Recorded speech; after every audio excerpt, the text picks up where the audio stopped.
Boa noite a todos presentes, aos internautas que nos acompanham neste momento. Possamos criar laços de afetividade, de conexão não só pela internet, mas também conexão emocional e espiritual. É impossível viver e crescer sem perdas. Nós vivemos num mundo impermanente. A perda é uma das lições mais difíceis da nossa vida. E por que ela constitui-se como sendo difícil? Quando nós falamos em perda, efetivamente é uma perda. Aos nossos olhos seria perda. O que seria perda? E, normalmente, a pessoa que é apegada, é excessivamente apegada, ela tem dificuldade de aceitar as perdas. E as frustrações da vida? E as lesões da alma? Como elas são provocadas? Nós estamos preparados para enfrentar as frustrações? Aquilo que nós programamos e não se realiza? Tudo aquilo que nós planejamos e não se dá como nós planejamos? Por que será que nós não conseguimos lidar com as frustrações e causam, muitas vezes, lesões nas nossas almas?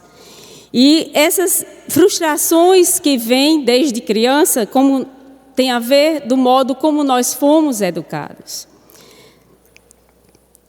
Normalmente, quando nós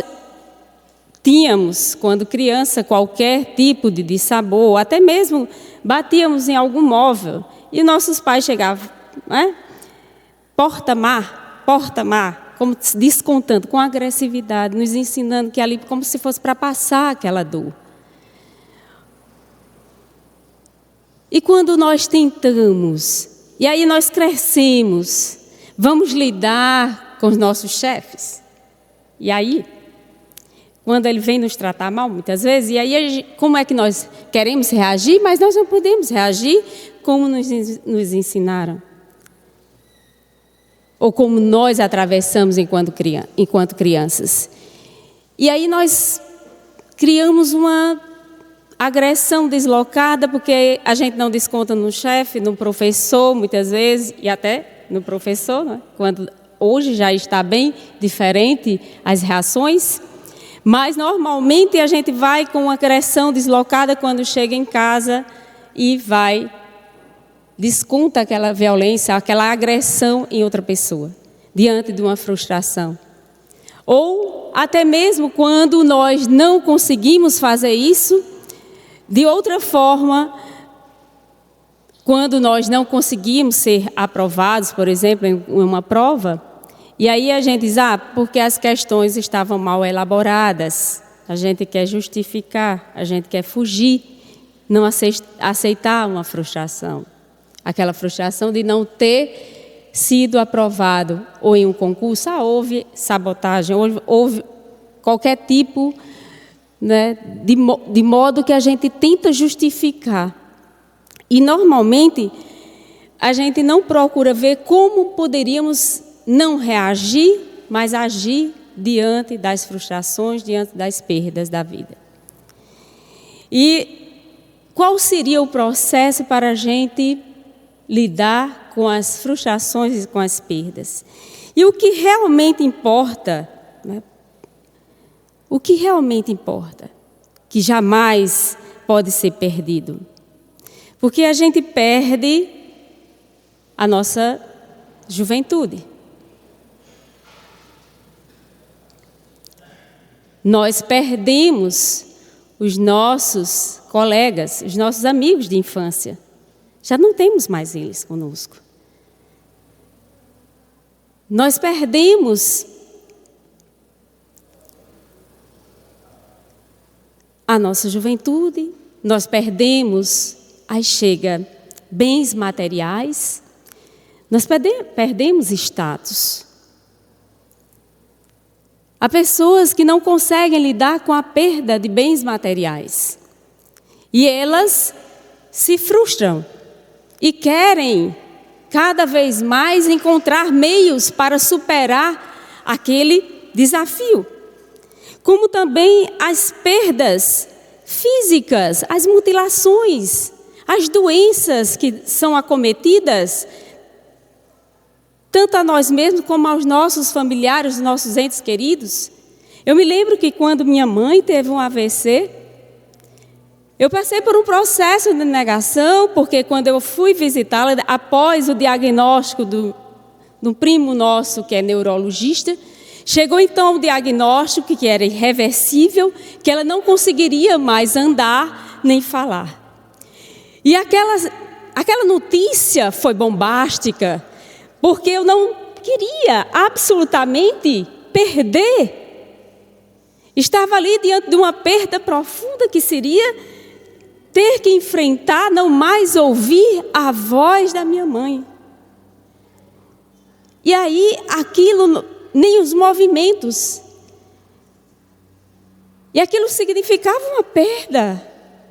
E eu não queria aceitar. No início foi difícil, muito difícil, porque eu queria negar aquele diagnóstico. E eu queria uma fórmula, eu queria ter poderes naquele momento de aplicar passes nela para fazer com que ela voltasse a andar e voltasse a falar comigo.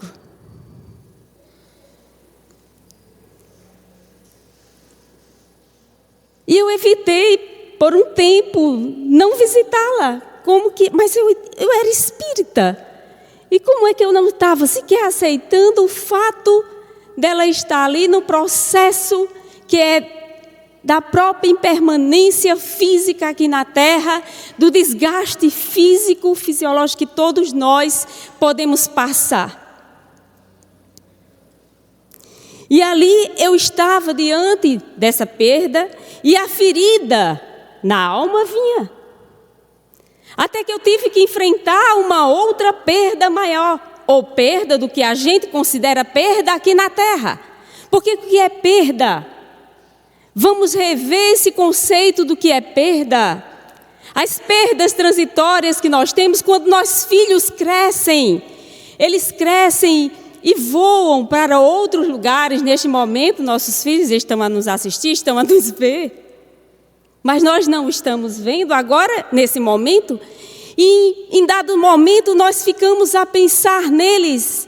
E há uma conexão. E de repente os filhos nossos também ligam para nós. Mas como nós falávamos, o processo de perda do que a gente consideramos maior são as perdas dos entes queridos, daquilo que nós catalogamos como sendo perdas nessa existência.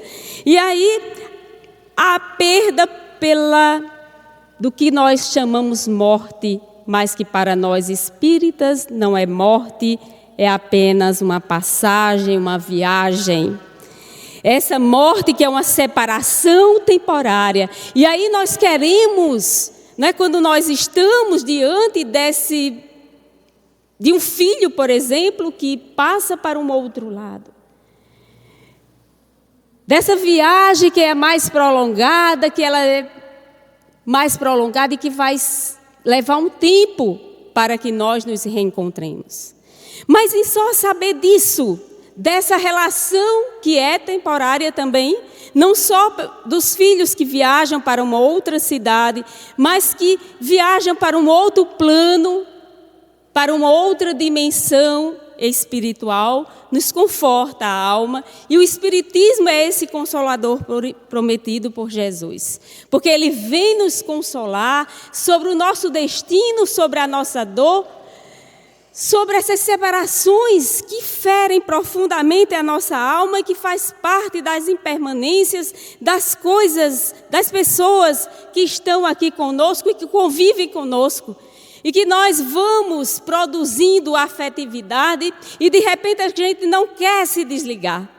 E foi nesse processo de não querer se desligar que quando minha mãe teve um processo infeccioso e teve que ser internada, e a partir dali era próxima ao Natal, período natalino. E nós não queríamos então passar sem nossa mãe no período de Natal. E nós rogamos a Maria de Nazaré que ela ficasse mais um pouco conosco no Natal. E ela teve a melhora, saiu da UTI e foi para um apartamento. E nós tivemos a oportunidade de viver, de agora cuidar e revezar. Nós somos 7 mulheres, 7 irmãs. E as 7 irmãs se revezavam, mas a gente se encontrava sempre, porque o horário de um, o horário da outra, a gente sempre queria estar presente. E aí a gente fazia reunião em família, porque era 1 hora para uma, 1 hora para outra, 2 horas para outra, e a gente se revezava para poder estar ali com ela, cuidando, né? Velando, fazendo o melhor que estivesse ao nosso alcance. E foi importante esses momentos para que a gente pudesse, então, perceber o valor que é os nossos entes queridos e que, ao mesmo tempo, o que nos resta? O que resta para nós? Nós sabíamos da impermanência desta vida e da passagem que iria se dar. E quando então passa-se o Natal e o Ano Novo, ela volta para a UTI. E o processo infeccioso se complica. Complica-se. E então que nós vamos ter que lidar ou a preparação para a perda de um ente querido, seria perda do que nós estamos denominando. E nós nos lembramos que já sem condições mais físicas, e nós sabíamos disso, da fase terminal, já após vários dias de sofrimento, nós chegamos em casa e fomos dormir. E durante a madrugada, eu acordei chorando. Chorei copiosamente. Tinha sonhado com ela, despedindo-se de mim. Minha filha, eu vim lhe dizer que eu vou partir. Eu não vou fazer como eu fiz quando você era criança, que eu viajei e não falei para você não sofrer, porque eu não podia levá-la. Mas chegou a hora e eu vim aqui lhe dar um beijo e um abraço. Isso, de madrugada, nós tivemos esse sonho e acordamos com aquela sensação boa, mas ao mesmo tempo, né, copiosa, chorando copiosamente de despedida. E aí eu me lembrei, né, que quando criança, lembrei do evento, que quando tinha 7 anos de idade, ela viajou para visitar um amigo, uma outra irmã em Mossoró, e aí ela não me avisou, porque ela não quis, né? Ela não podia me levar. E aí, até no outro dia, achei que ela tinha desencarnado, ainda não. Mas foi no outro dia, na madrugada do outro dia, que eu acordo, alguém telefona, uma irmã minha telefona, dizendo que ela havia viajado. E aí eu escrevo, no meio da madrugada, sozinha, acordei, escrevi o voo da águia, porque para mim ela foi e é uma águia, uma mulher que me ensinou e que hoje eu tenho a maior gratidão do exemplo de amor, de solidariedade, de compaixão e alegria de viver. E passado, então, algum tempo, muito triste, tive um outro sonho. Ela estava na cadeira de rodas e no sonho eu via que ela estava se recuperando. E ela dizia: minha filha, não fique triste, nem no mês de janeiro, nem no mês de julho. Senão você pode ficar sem andar. E eu entendi. Por que no mês de janeiro foi exatamente o mês, não é, que ela partiu? E aí, não é, um outro mês também que ela faz referência foi um mês de perda da minha vida. E eu associei, obviamente, quando a gente se deixa levar, ela me dava um recado, eu estou me recuperando, e eu via que ela começava já a falar comigo. E, ao falar, ela dizia: não fique triste, não permaneça na tristeza.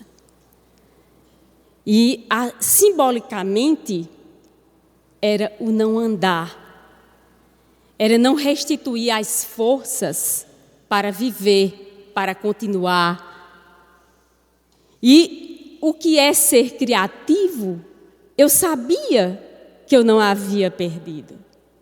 Essa certeza da imortalidade da alma, que nós continuamos, que os nossos seres, os nossos entes queridos, eles continuam,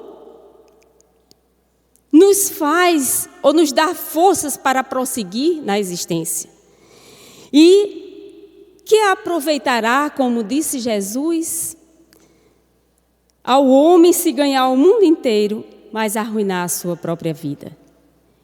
E nós normalmente queremos arruinar a nossa própria vida diante das perdas, ou daquilo que nós consideramos como perdas. Porque as perdas, elas significam, e elas podem significar triunfo, renovação, quando nós a aproveitamos para o nosso crescimento emocional e espiritual. Agora eu entendo mais a dor do outro. Quando nós chegamos e abraçamos a nossa amiga ali, Giovana. Nós entendemos essa dor do outro quando nós passamos por perdas, o que nós consideramos perdas. Porque nós desenvolvemos a compaixão para com o outro. E se nós não passarmos por esses movimentos que são aprendizados em nossas vidas, o que seria de nós? Seres egoístas, centrados em si mesmos, nos seus próprios sofrimentos, nas suas dores, achando que são maiores do que as dos outros. E aí, mais dolorosas das perdas é essa das pessoas que nós amamos. Mas essas não são consideradas perdas efetivas, porque elas são apenas temporárias. Numa visão espírita, nós não acreditamos em separações permanentes. E isso nos conforta profundamente. Nós temos os casos relatados por vários médiuns, por vários, inclusive, pesquisadores, e o mais recente é esse aqui, Guilherme Velho, que nós compramos há pouco tempo, Psicografia, Casos Investigados, em que ele faz uma investigação mais acurada dos casos de psicografia de mães que perderam os filhos em tenra idade, 2, 3 anos de idade, e ele faz todo um trabalho acurado de 5 casos, em que vem demonstrar, através de médiuns, que tem uma mediunidade que pode, então, trazer recados de filhos, desses filhos, em que mães inconsoláveis aqui estão, e não sabem o que aconteceu, ou pelo menos ficam a imaginar onde estarão os filhos nesse momento. E ele então analisa aqui 5 casos e apresenta fatos importantes e detalhes que somente os familiares conheciam. E é interessante a gente observar que todos nós vamos passar por essas perdas. O que efetivamente não vai nos deixar ou não deve nos deixar no momento ou nos revoltar para com Deus. Deus não deveria ter feito isso comigo, ter levado meu ente querido, a minha mãe, ou o meu companheiro, ou um filho meu. E, obviamente, nesse processo nós estamos a cada dia, a cada momento, nos preparando para essas perdas.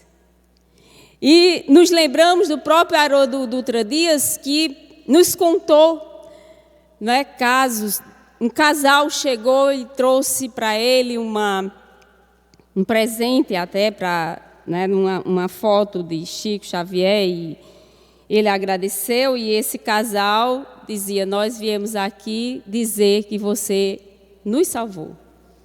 Nós perdemos num acidente 2 filhas, uma de 25 anos e outra de 23 anos. E eu quero, neste momento, lhe abraçar e dizer o quanto você nos ajudou a superar esses momentos difíceis em nossas vidas. E Haroldo, então, olha para eles, e reconhece, quer dizer, às vezes a gente nem aquilata o quanto nós podemos ajudar as outras pessoas a esclarecer sobre a imortalidade, sobre a continuação da vida pós-morte. E então que ele diz: vou chegar em casa e assistir mais minhas palestras. Eu acho que eu preciso, eu mesmo, começar a assistir minhas palestras. E assim nós estávamos outro dia, no shopping, e chegou um jovem senhor e nos abraçou. E nós não conhecíamos aquele jovem senhor, quando também nos agradeceu.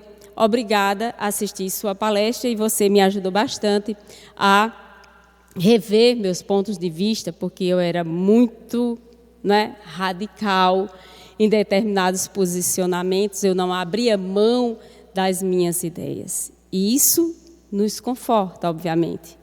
E quando nós falamos, nós estamos, obviamente, primeiramente falando para nós mesmos. Porque a doutrina espírita, ela nos traz esclarecimentos sobre a nossa conduta, sobre como nós devemos, ou como esse processo de autodescobrimento é importante para todos nós. Nos lembramos que, dentre essas perdas, Elizabeth Kübler-Ross, no livro Os Segredos da Vida, vai nos dizer, vai falar sobre a perda pela separação. E ela vai contar um caso, porque a gente pensa que a maior perda seria a perda pela morte. Mas ela vai analisar também a perda pela separação, pelo divórcio. E vai analisar o caso de um homem que foi diagnosticado com câncer e ele passou por um processo, além do câncer, um processo de separação. E ele, então, estava completamente, ou se sentindo naquele momento, perdido. E não conseguia encontrar mais sentido para existir. Aliás, esse é o estágio último, quando não consegue ressignificar a perda. E ele então dizia e relatava do seu sentimento, da sua perda, e ele então estava a declarar o quanto estava sofrendo naquele momento. E a própria esposa, uma vez não estando preparada para enfrentar aquele desafio, ela o abandona, exatamente porque ela não teve coragem de enfrentar a doença. E resolveu, então, se separar. E ela, então, analisava o quanto aquele homem não era só a doença, mas era o processo da perda, da separação. Porque quando nós estamos com o outro que nos ama, que tem afetividade, nós temos com quem compartilhar. Isso não quer dizer, obviamente, que a gente encontre apenas no companheiro, mas numa amizade. Nos nossos familiares, obviamente, em amigos. E este homem, então, relatava, ele disse, agora eu entendo. Quando uma pessoa chegava e dizia que estava passando por dificuldades no casamento e chegar à separação. E aí, quando a gente vai analisar quem nós pertencemos ao outro, como nós temos que encarar o desapego familiar? A posição que nós ocupamos de pai, de mãe, de esposo, de esposa nessa existência, que nós ainda somos apegados a esses lugares. Como nós lidamos com tudo isso? Para então rememorar o que Jesus quis dizer, que é minha mãe, quem são meus irmãos, e olhando aqueles que estavam sentados ao seu redor, eis minha mãe, meus irmãos, porque todo aquele que faz a vontade de Deus é meu irmão, minha irmã e minha mãe. E nós temos as reações as mais diversas. Pelo apego ainda que nós temos às coisas, às pessoas. E é normal aí o que é normal e o que não é. Claro que sentir. Quando nós desenvolvemos a afetividade, e é normal a gente sentir, ora, será que a gente, depois do desencarne de um ente querido, a gente não deve chorar? Tem até pessoas que dizem, você tem, né, está muito apegado, está chorando demais. Para com isso, você está chorando demais, deixa de chorar, está desesperado aí. Mas por que não? É um luto necessário. É um deserto necessário que a gente tem que passar por processos de perdas em nossas vidas. E elas, claro, podem deixar lesões as mais diversas. Se nós não soubermos lidar com aquelas perdas para ressignificá-las. E aí, ressignificar, inclusive, o nosso lugar de esposo, de esposa. E nós, quem não assistiu ao filme Nosso Lar, a história de André Luiz, ou leu o livro, não é, psicografado por Francisco Cândido Xavier, Nosso Lar. E quem não lembra da cena de André Luiz, quer dizer, ele passa por momentos de perdas, não é? Porque ele era a perda do corpo, porque ele desencarna, não é? A perda da posição médico, ele era médico e chegou lá no plano espiritual, ele não era mais, porque ele estava numa outra condição, foi considerado inclusive suicida, porque não cuidou do corpo aqui na Terra. Então, da sua casa, das pessoas, das suas filhas, da sua esposa.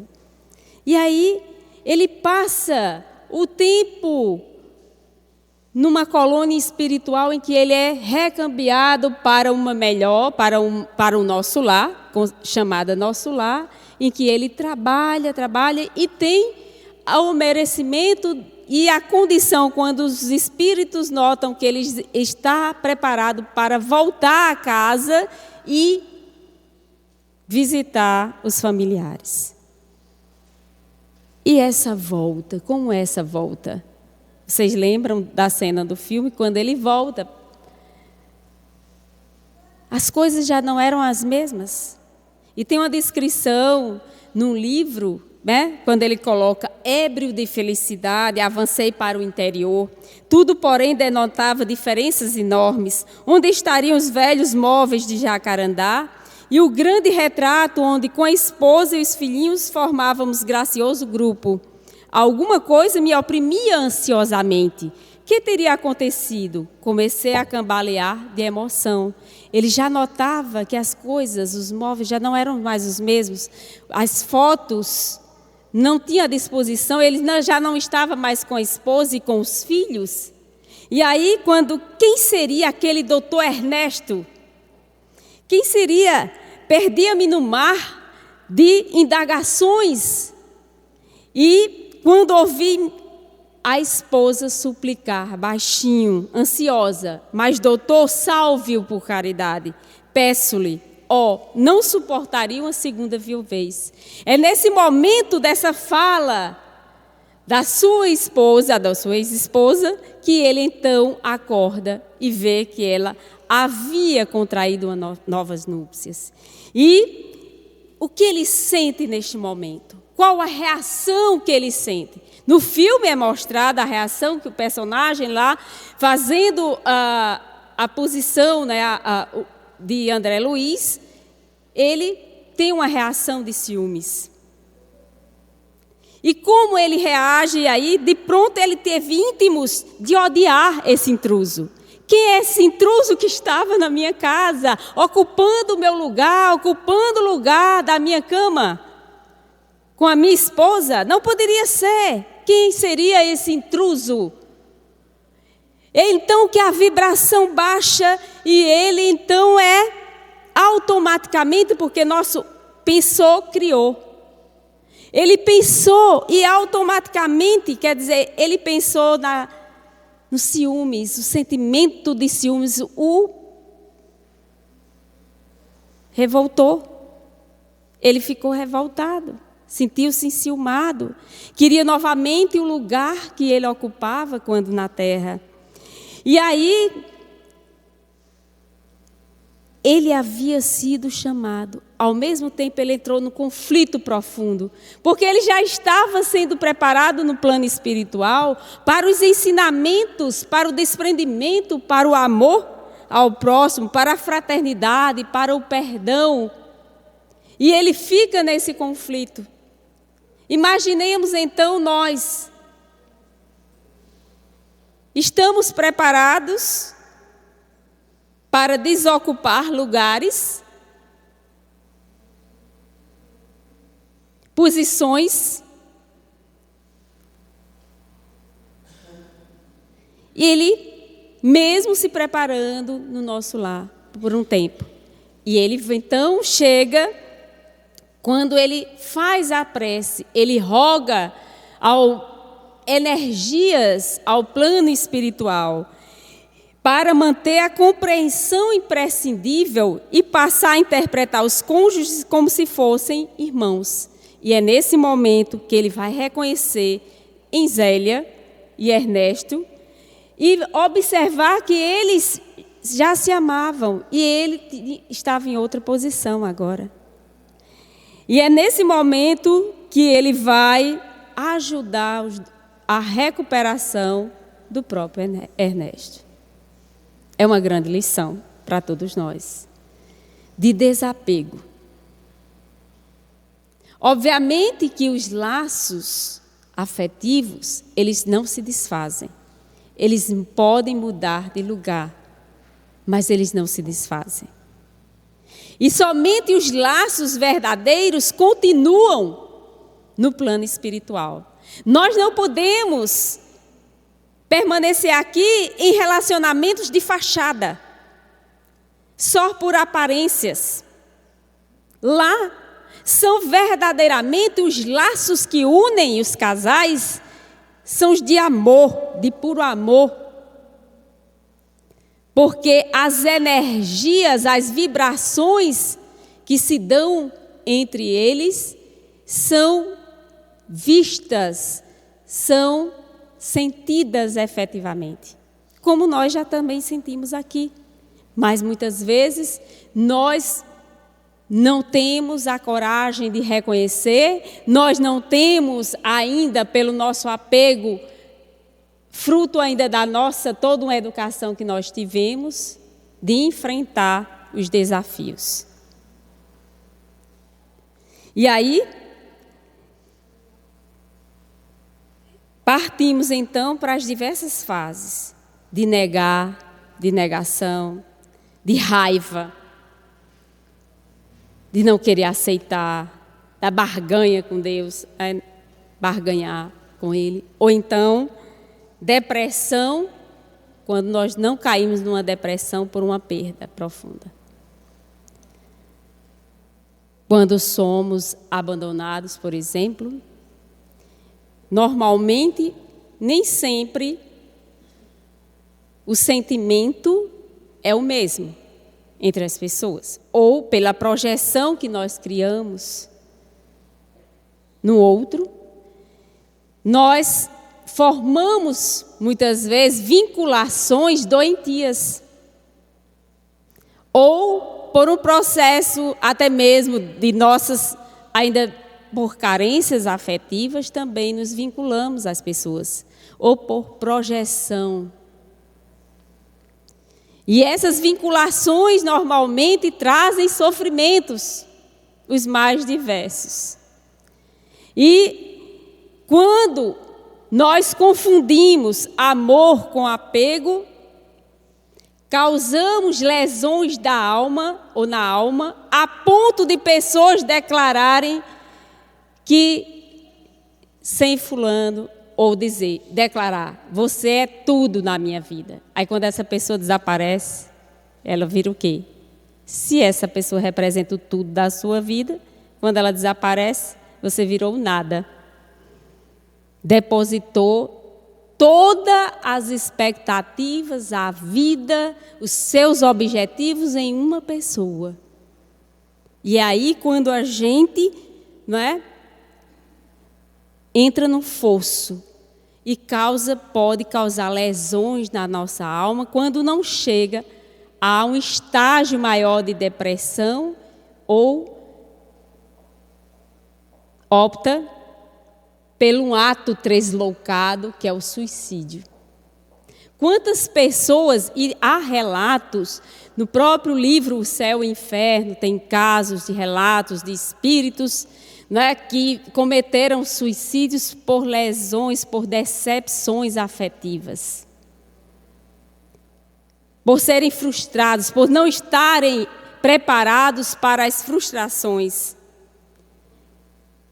E aí cometem suicídios, chegam do outro lado, ou então, quando um vai primeiro, desencarna, acha que eu quero ficar próximo a fulano, e suicidam, achando que vão ficar juntos quando isso não acontece.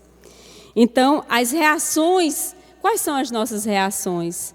Até chegar, quer dizer, no último processo, que são 5 processos, porque nós falamos aqui da questão da negação, da raiva, da barganha, da depressão e, por fim, da aceitação. Resignação. Manter a dignidade na dor. Olha só. Sofrer, todos nós sofremos. E aí nós lembramos dos estoicos. Perda de entes queridos, perda das mais diversas da vida. Quer dizer, as reações são as mais diversas, mas o que significa aceitar numa visão espírita? Seria ser passivo diante da dor, negá-la ou fugir? Não, é ser criativo. O que podemos fazer diante da frustração, da perda, dos fracassos, os mais diversos? Conheci uma pessoa que disse, eu me divorciei, aí depois me consociei com outra pessoa, mas era igualzinho ao anterior. Aí estou sofrendo a mesma coisa. Sim, mas a escolha foi sua. porque quis repetir a mesma coisa. Somos nós que escolhemos os nossos dissabores, os nossos fracassos. E muitas vezes, não é? Enquanto nós não trabalhamos para obter aquilo que nós desejamos, nós não aceitamos ou não vivemos com aquilo que temos. Veja bem, a gente está sempre ansiando o melhor. É claro que a gente tem que procurar o progresso. Mas, normalmente, a gente diz o seguinte, diante das perdas, ou a gente quer fugir, ou a gente, não é? Assim como diante daquilo que a gente acha impossível de conquistar, a gente dá uma desculpa e não tenta. Ou então aquelas pessoas, né, tem aquelas pessoas que diante dos desafios, elas se sentem mais ainda desafiadas e dizem, agora é que ficou bom mesmo, agora é que é gostinho de, né, que eu vou lutar mais e não desisto. Ou seja, é esse modo criativo diante da vida, de não desistência, de buscar então trabalhar, porque quanto mais a gente faz pensando em melhorar aquilo que nós projetamos para as nossas vidas, os nossos planos, as nossas metas, e mesmo diante das dores, porque elas vêm e são às vezes inevitáveis, como é que nós vamos lidar com elas? Então, o estoico é alguém que encontrou um sentido existencial. Nós podemos perder tudo, menos uma coisa diante da dor: o sentido da existência. Porque aí a gente cai no desespero. E aí, viver com estoicismo, segundo Joana de Ângeles, no livro Libertação do Sofrimento, é viver de acordo com a natureza, seguindo os códigos soberanos. E quando nós estamos seguindo esses códigos soberanos, nós estamos preparados então para essa aceitação. Alterar com amor o que está ao nosso alcance. E tem até uma prece, né, da serenidade que vocês devem conhecer e que circula na internet, que é exatamente diante, não é, daquilo que eu não posso modificar, Senhor, não é? Dai-me a força, a coragem para aceitar aquilo que eu não posso mudar.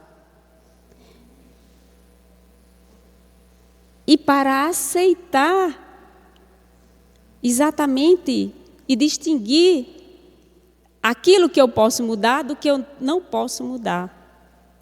Para que eu não possa ficar passivo, nem ao mesmo tempo revoltado, querendo que as coisas modifiquem de acordo com a minha vontade, tão somente. Então, ter esse discernimento, ter essa capacidade para aceitar os reveses da vida e assumir outro rumo. Porque a gente projeta e de repente não acontece tal qual nós planejamos. Mas também às vezes não acontece porque nós esperamos que caia dos céus e não fazemos absolutamente nada. Então, qual seria o sentido da nossa vida? Atitude dinâmica, positiva, essa atitude dinâmica, positiva diante da vida, criativa, consciente, daquilo que eu posso mudar, coragem, essa força para enfrentar pacificamente os desafios da vida, os obstáculos que são os mais diversos. E às vezes a gente cansa, realmente a gente está cansado às vezes, isso é natural. Mas, ao mesmo tempo, existe uma força dentro de nós e buscar essa força maior para enfrentar esses desafios das perdas, das frustrações. E quando reconhecer essas lesões da alma, tentar mudar, porque muitas vezes quando a gente não reconhece essas lesões, elas permanecem e nós vamos repetindo os mesmos erros. E parece que a gente vai repetindo também experiências quando nos causa traumas, que são essas lesões da alma, das perdas, que nós nos traumatizamos e nós não trabalhamos, nós não reconhecemos esses traumas, parece que essas dores, essas perdas se repetem e a gente fica como que com medo de enfrentar ou recuando, não querendo mais um relacionamento, não querendo mais amar ao outro com medo de se entregar. E o medo nos persegue. Persegue porque às vezes a gente deixou muito que essa lesão tomasse conta de nós e não ressignificamos.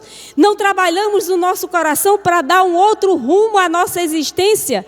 Porque dar um outro rumo à nossa existência é exatamente ajudar o nosso próximo. Enxergar a dor do outro. E aí, o medo de se entregar, a ideia de fraqueza, de desistência, fracasso. Mas foi o próprio Jesus que disse, bem-aventurados os aflitos. E por que Jesus diz, bem-aventurados os aflitos? São aqueles que sofrem, mas que contrassenso, que são bem-aventurados. Lá no Evangelho segundo o Espiritismo, no capítulo 5º, há um item bem e mal sofrer. Como é que eu estou sofrendo? E nos lembramos do próprio Viktor Frankl, que no campo de concentração, quer dizer, o pai da logoterapia, ele antes de enfrentar o desafio maior da sua existência, que foi ser preso no campo de concentração junto com seus familiares, ele então já desenvolvia a sua teoria do sentido existencial. E mesmo perdendo seus familiares, pai, mãe, a própria esposa que estava grávida, imaginem, ele não desistiu. E ele colocava sua teoria ali naquele campo de concentração, aquelas pessoas esquálidas. Pouco tinha para se manter. Elas então queriam fugir daquela agonia e queriam cometer o suicídio e se jogarem na cerca elétrica para então efetivamente se livrar daquele terror que atravessava naquele momento. Mas Viktor Frankl, ele conseguia então conversar com aquelas pessoas que estavam ali, aqueles outros presos, e dar-lhes alento para que então eles pudessem refletir que existia algo a realizar. Sempre ter esperança de que poderia melhorar, mesmo no caos, mesmo naquele desespero. E foi o próprio Viktor Frankl que, quando entrevistado, ele então, a entrevistadora perguntou, como o senhor poderia dar um exemplo de pessoa que chegou ao máximo assim de perda e ressignificou. E ele conta o caso de um rapaz de 17 anos que teve o seu corpo, ficou tetraplégico. Ele mergulhou e teve, então, sofreu um acidente, era mergulhador, inclusive, mas teve um acidente e ficou tetraplégico. Ele funcionava apenas o pescoço. Nem os membros, nada, não se moviam. E ele então nos conta o caso desse rapaz de apenas 17 anos, que soube então ressignificar a vida a partir do que ele queria fazer ainda, ou seja, encontrar um sentido para viver. Ou seja, a fórmula de Viktor era: desespero é igual a sofrimento menos sentido. Ou seja, para a pessoa chegar nesse estágio de desespero, é porque ela considerou o sofrimento menos o sentido da existência.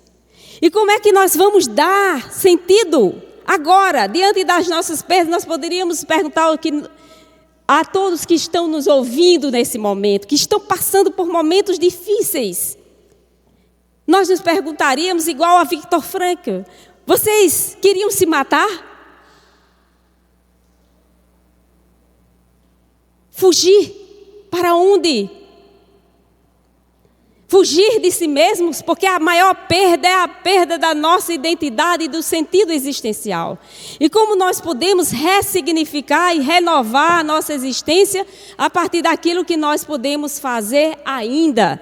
E é então que esse rapaz de 17 anos, ele diz: eu quero cuidar da alma humana, eu quero ser um terapeuta. E vai ser discípulo, né, de Viktor Frankl. E eu sei que é possível. Ele acreditava na possibilidade de ressignificar.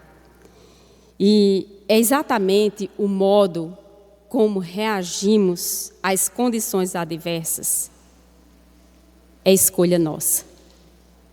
Não é o plano espiritual, não é Deus que vai nos castigar, gente. São nossas escolhas diante daquilo. Porque eu posso passar por mais diversos sofrimentos. E não vitimizar-se, mas ressignificar. Ter o que nós chamamos, que é a palavra que vem da física, resiliência. Resiliência para atravessar esses momentos difíceis da vida, que ele vem para todos nós. E aí dizer para o outro: é possível compartilharmos.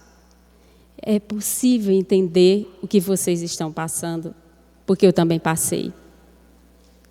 É possível a gente dar a mão e juntos sofrermos. Ou não sofrermos, ou ressignificar, ou fazer algo em prol do outro. E quando, para terminarmos, né, quando conta-nos Haroldo Dutra Dias, expositor espírita de Minas Gerais, bastante conhecido no movimento espírita, né, que Chico Xavier estava muito triste, né, passando por um momento difícil, e Emmanuel aparece: Chico, o que é isso? Você está aí cabisbaixo, né? Está derrotado, fracassado, o que é isso? Né?